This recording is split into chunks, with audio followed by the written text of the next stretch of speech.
If you're new to canning, jam is one of those things that it's a really good place to start. It's really simple to make, especially this recipe. So I started by cutting up and chopping all of my apricots. So if you're wondering, so this recipe calls for 3.5 cups of chopped apricots. So I roughly bought close to 3 pounds, maybe not quite 3 pounds, and it gave me 3 cups. So you can average close to 1 cup per pound of apricots if that makes it easier.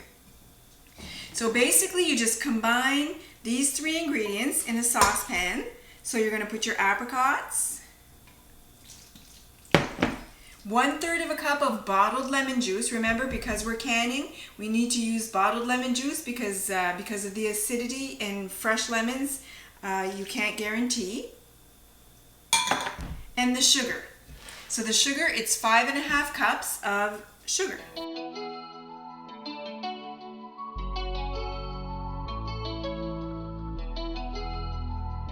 So you need to stir this really well. Once this is stirred really well, we're going to bring this to the stove and bring it to a boil. Only then do we add the liquid pectin. Once it's boiling really hard at a point where we can't stir it down, do we add the liquid pectin. All right, so this is nice and well stirred. So let's bring this over to the oven and heat this up. So you want to put this on a medium-high heat and stir it quite frequently. It's pretty thick, so you don't want this to stick to the bottom of your pot. So just make sure to stir frequently. This has come to a nice boil, and it's really going to be a hard boil, one that you can't stir down. So as you can see, I can't stir this down. So now it's time to add the liquid pectin. Once I add the pectin in, you bring it back to a hard boil and let it boil for 1 minute.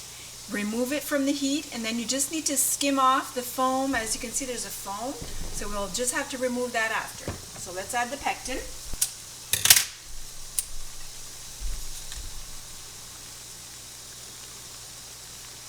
There we go. Stir this for 1 more minute. Lower the heat if you feel like it may boil over. Just needs to keep boiling hard. 1 minute has gone by. I'm going to remove it from the heat and skim off the foam. As you can see, the boiling process creates quite the foam on top, so that needs to be removed. It doesn't give your jam an awful taste, but it just looks prettier if you remove that foam.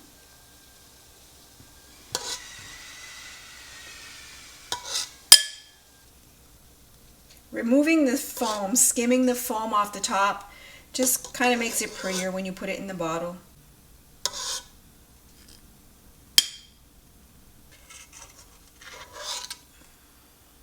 Now let's hurry up and get this jam into the jars. So remember, when you're making jams or jellies or most foods you want to make sure everything's hot. So I have my jars heating over there in my steamer, my caps are hot, and my jam is most definitely hot. So now we're going to get this jam inside the jars. We have to leave a 1/2 inch headspace, so 1/2 inch of headspace that's not filled up in the jar.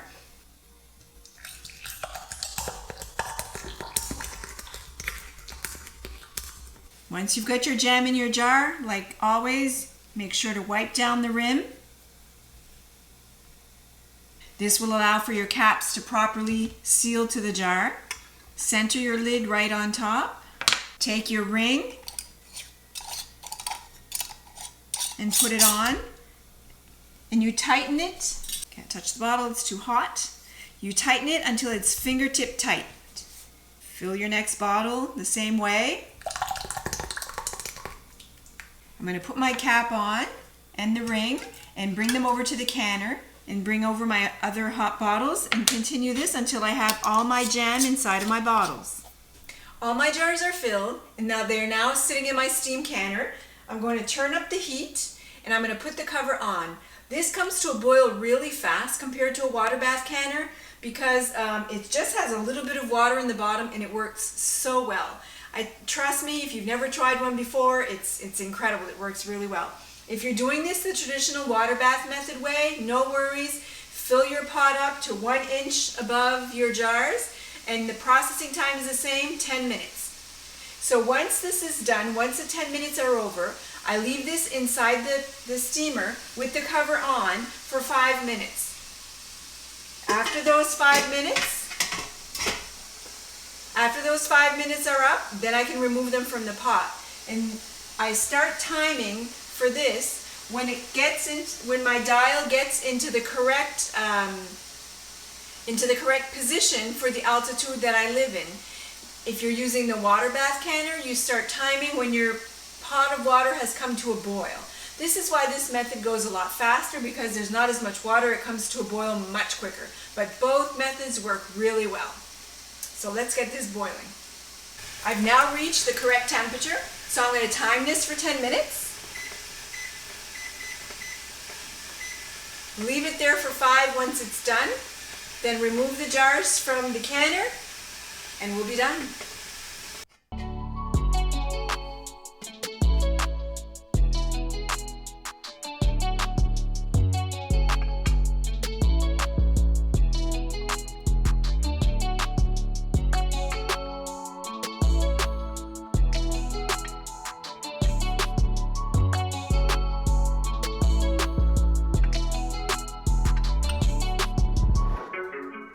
So there you have it, apricot jam. Really simple to make, but absolutely delicious.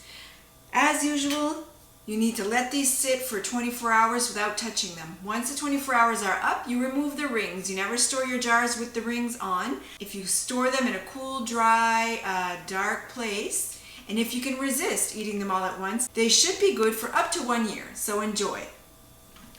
Always be sure to mark on top what your product is in your bottle and the year that it was made, because everything starts to look the same and you may forget what you did put inside of your jar.